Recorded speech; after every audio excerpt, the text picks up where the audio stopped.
Google Inc. Chief Executive Sundar Pichai said on Thursday the company had fired 48 employees for sexual harassment over the past 2 years. Pichai sent an email to Google employees in response to a New York Times story that was published earlier in the day. The report said the search engine giant protected 3 senior executives from allegations of sexual misconduct by offering them payouts. The email, a copy of which was seen by Reuters, said of the 48 that were fired, 13 were senior managers or held more senior posts. However, Pichai said none of those employees received an exit package. Pakistan's Prime Minister Imran Khan will visit China next week, authorities said, as the former cricketer mounts a desperate search for funds to prop up the nation's dire finances.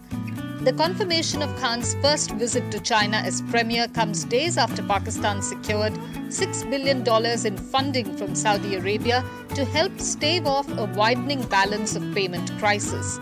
Khan said in a televised address on Wednesday that he was working to nail down Saudi-style financing packages from 2 additional unnamed countries to reduce the size of a potential loan from the International Monetary Fund.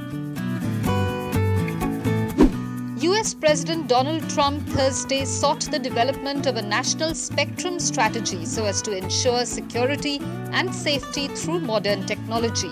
He also announced the creation of new Spectrum Strategy Task Force, co-chaired by Director of National Economic Council and his Chief Technology Officer. The new strategy, the president said in his memorandum, needs to build a secure, automated capability to facilitate assessments of spectrum use.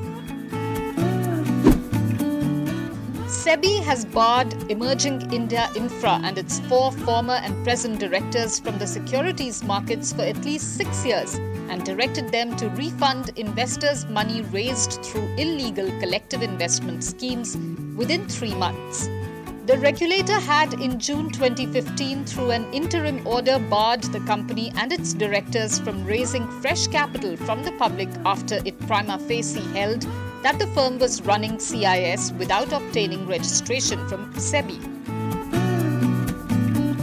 Maruti Suzuki India, whose iconic Maruti 800 nearly 4 decades ago helped spur car ownership in the country, posted on Thursday a 9.8% drop in quarterly net profit, but beat analysts' estimates helped by its cost-cutting efforts. Net profit at India's top-selling car maker fell to Rs 22.40 billion in the quarter ended September 30th from 24.84 billion rupees last year, as higher crude oil prices and a weakening rupee weighed on consumer demand. India's 4th largest IT services firm is set to hire 25,000 to 30,000 people this year. This hiring at HCL Technologies comes as it sees more and more customers outsourcing technology work. Unlike in the past, when it focused on specialization in development life cycle, the company plans to hire more stack engineers, as mentioned in a report in the Economic Times. HCL Tech has seen a surge in successful deals and is expected to need more talent. It signed 17 deals in areas such as cloud, IoT, cybersecurity, digital and analytics.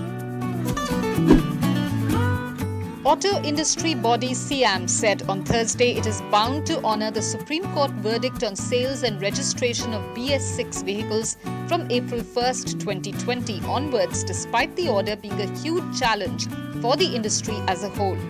Society of Indian Automobile Manufacturers President Rajan Vadhera said the government had provided a clear window of 3 months for registering the small number of fully built vehicles and 6 months for bus or truck chassis, which may remain unsold with the dealer or manufacturer post April 1, 2020, after considering all aspects of the matter.